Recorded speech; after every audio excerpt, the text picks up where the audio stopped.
नमस्कार दोस्तों, स्वागत है आपका आज के इस नए ब्लॉग में और स्वागत है मेरी आज की एक नई राइड में। तो आज मैं राइड शुरू कर रहा हूँ रन ऑफ कच्छ की।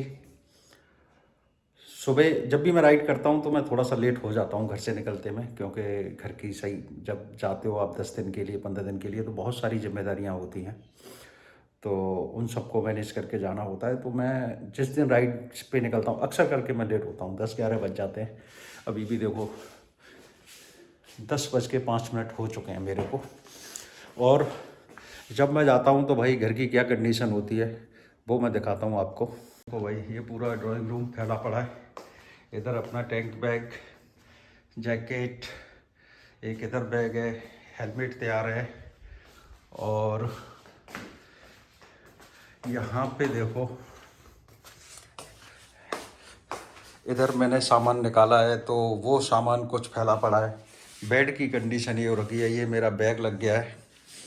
तो भाई पूरा घर अस्त व्यस्त हो जाता है जब मैं जाता हूँ, लेकिन बस अब मैं निकलूँगा। लेकिन निकलते निकलते मुझे पता है कि 10:30 हो जाएंगे, अभी लगेगा मुझे टाइम।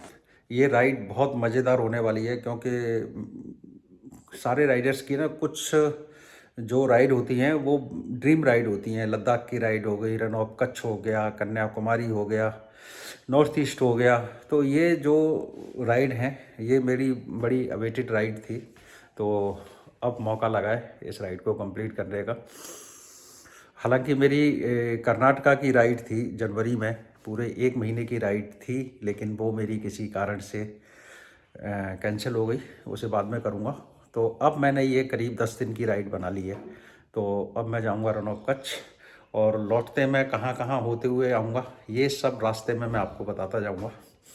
तो बने रहिए मेरे साथ, मिलते हैं बाइक के ऊपर।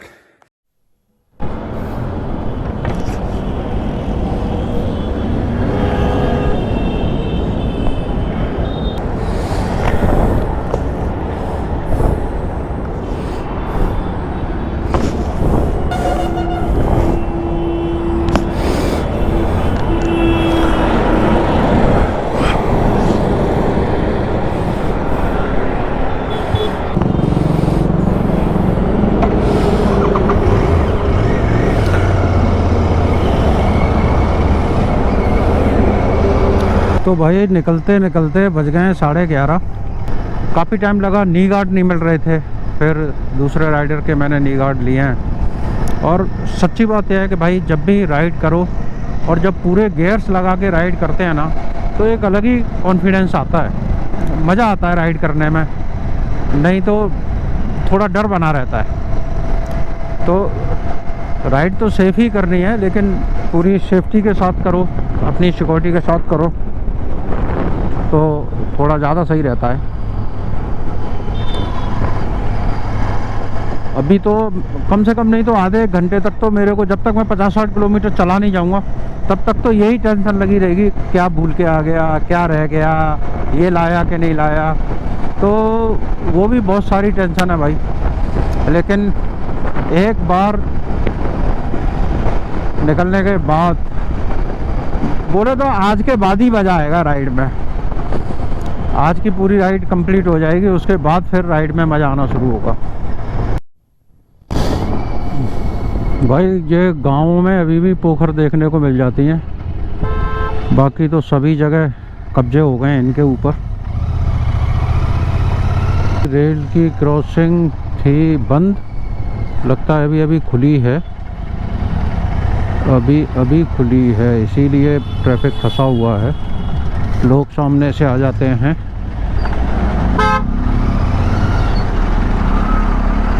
रुक जा भाई, रुक जा भाई, रुक जा भाई, निकल जाने दे। ये दक्षिणी बाईपास, और दक्षिणी बाईपास पे ये आगरा, जयपुर, ग्वालियर सीधा। तो मुझे जाना है टूवर्ड जयपुर। तो ये आ चुका है फतेहपुर सीकरी, और मेरे लेफ़्ट में फतेहपुर सीकरी की पूरी जो बाउंड्री वॉल है वो चल रही है।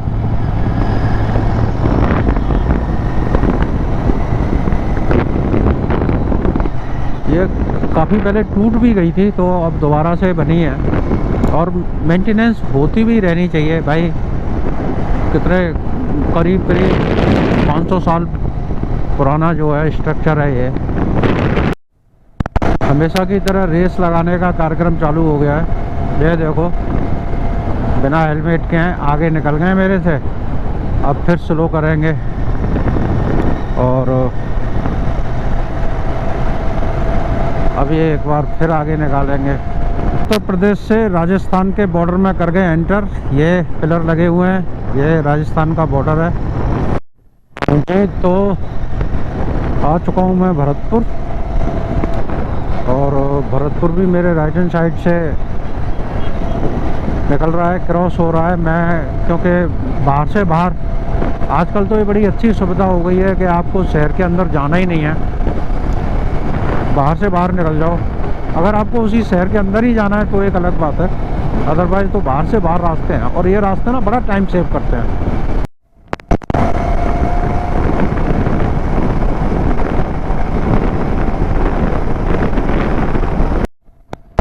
राजस्थान के पहाड़ आ चुके हैं भाई, सूखे सूखे पहाड़ देखने को मिलेंगे अब राजस्थान में। कहीं कहीं पे अभी भी हरे भरे पहाड़ हैं, लेकिन ज़्यादातर राजस्थान में यही सूखे पहाड़ हैं, लाल रंग के पत्थर के।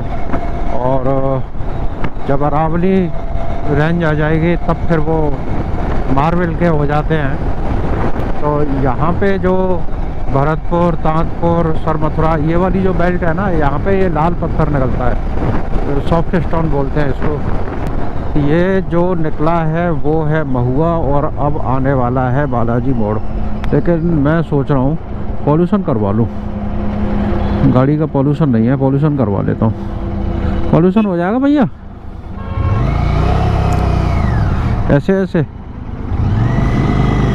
लो जी, ऐसे ऐसे कर दो।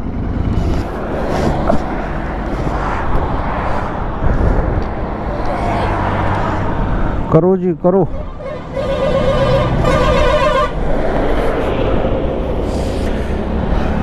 इसके उसमें वो डालते हो साइलेंसर में?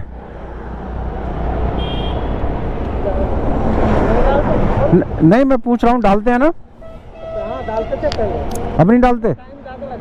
अच्छा, अब जैसे इसमें तो 2 साइलेंसर है तो 2 होते हैं तुम्हारे पास, कैसे नापते हो? एक से ही नापता है? अच्छा है, महंगी बाइक है ये तो। महंगी है तो महंगा होगा क्या? वो गाँव में तो महंगी, कितने पैसे की है ये है 4 लाख की। 1 साल का होता है तुम्हारा ज़्यादा? 1 साल। कितने पैसे का? 100 रुपये। अच्छा,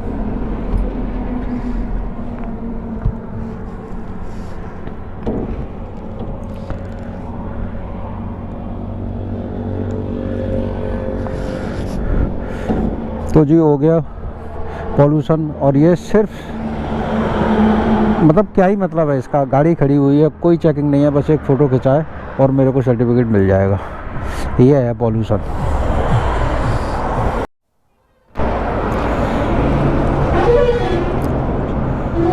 प्रिंट हो गया और मोहर भी लग गई। भाई साहब इस पर करेंगे अब सिग्नेचर।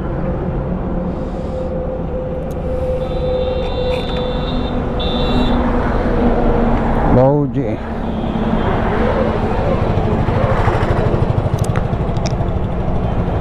वैलिड हो गया 2026 तक।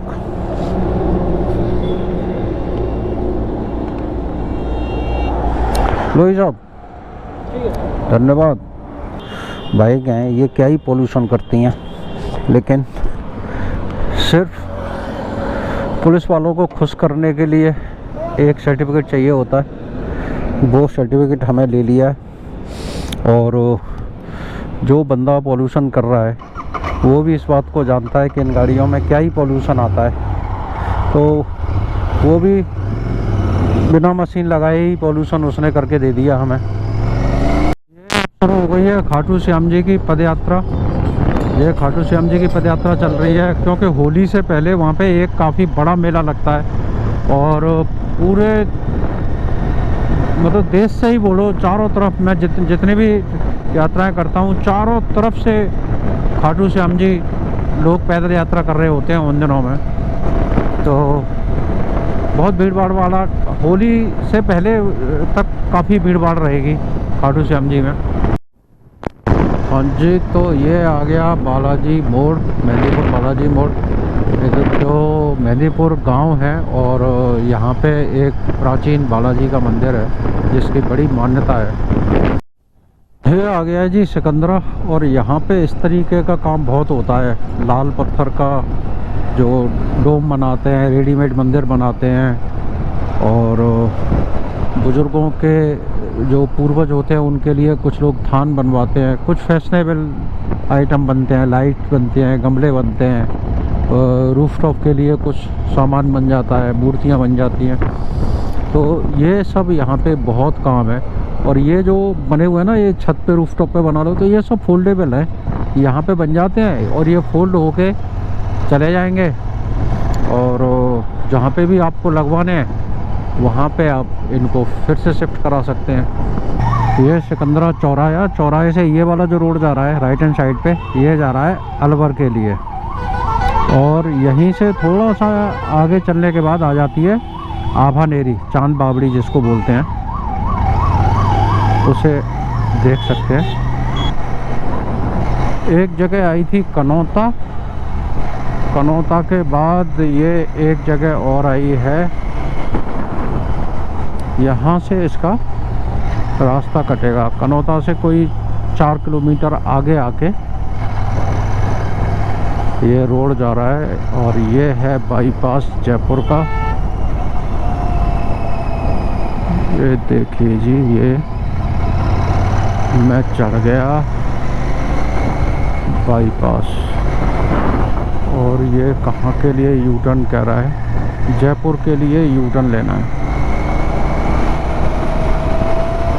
हमें जयपुर जाना नहीं, हमें जयपुर से बाहरी बाहर जाना है, तो हम यू टर्न नहीं लेंगे और हम जाएंगे सीधे इसी बाईपास रोड को पकड़ के।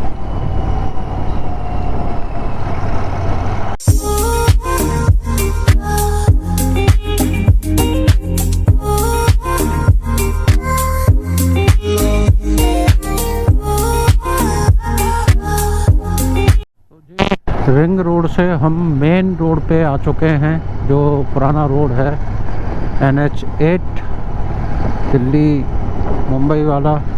इसी रोड पे किशनगढ़, अजमेर वगैरह आएंगे।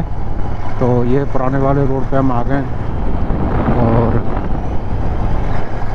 यहाँ से 4:30 बजे हैं, और देखता हूँ कहाँ तक पहुँच पाऊँगा। कोशिश मेरी पाली पहुँचने की थी, लेकिन मेरे को मुश्किल लग रहा है, तो जहाँ अंधेरा होगा मैं वहीं पे रुक जाऊंगा। जो चल रहा है शहर वो है किशनगढ़, और किशनगढ़ मार्बल के लिए जाना जाता है। यहाँ पे देखो सारे जो ऐड लगे हुए हैं वो सारे मार्बल्स के लगे हुए हैं, देख रहे हो क्या भाई साहब। कौन सा पुल कहाँ से आ रहा है पता ही नहीं चलता। तो ये है किशनगढ़। क्या सनसेट हुआ है भाई साहब, देख रहे हो। धीरे धीरे अंधेरा घेरा आया है, और मेरा जो मन है वो है ब्यावर में रुकने का। जो मुंबई वाला रोड था वो मैंने छोड़ दिया है, और मैं अंदर आ गया हूँ ब्यावर में। तो यहाँ पे मैं देखता हूँ रुकने के ऑप्शन। जी, तो बजे हैं 7 और मैं पहुंच गया हूं ब्यावर। और ब्यावर में मैंने ये होटल में रूम ले लिया है। ये मेरा रूम है, मैं दिखाता हूं आपको। तो ये है रूम 110, और रूम का साइज़ देखो भाई, रूम का साइज़ काफ़ी बड़ा है। और मैंने सामान इधर रख दिया है। इधर ये काउच है, काउच पे आराम कर सकते हो। और ये है यहाँ से बालकनी। तो भाई रूम ठीक मिल गया है और टाइमली मिल गया है। 7 बजे हैं और मैं यहाँ पे लैंड कर गया हूँ। बस अभी कपड़े चेंज करूँगा, थोड़ा सा फ्रेश होऊंगा, और उसके बाद जाऊँगा खाना खाने, और खाना खा के सो जाऊँगा। आज लेट जगा था मैं, जगह लेट नहीं था, लेट चला था, क्योंकि बहुत सारे काम होते हैं। उन सब कामों को निपटाते हुए मैं लेट निकला था घर से, 11:30 बज गए थे। और 7 बजे तक मैंने राइड की है। और राइड मैंने आज चलाई है करीब 450 किलोमीटर बाइक। तो कल मेरा ज़्यादा रहेगा और मैं कल निकलूँगा भी टाइम से, क्योंकि यहाँ कुछ नहीं है भाई। फटाफट से नहाओ और निकल जाओ भाई। ब्यावर में काफ़ी ढूंढने के बाद वेज खाना मिला है। आज मेरा मन नहीं था नॉन वेज खाना खाने का, और मैं जितनी भी जगह गया सब जगह मेरे को नॉन वेज खाना ही मिल रहा था। और काफ़ी प्रयासों के बाद मैंने 2 राउंड लगाई इस दुकान के आगे से, लेकिन मेरे को दिखी नहीं थी। तो अब देखा एक जैन भोजनालय मिला है, बढ़िया खाना आया है और वेज थाली लगाई है, दिखाता हूँ मैं आपको। तो भाई बिल्कुल वेज खाना आ गया है। और ये क्या क्या है, ये तो दाल है, ये कढ़ी है और एक ये सब्जी है, पता नहीं काई की है, मिक्स वेज टाइप की लग रही है। देखते हैं।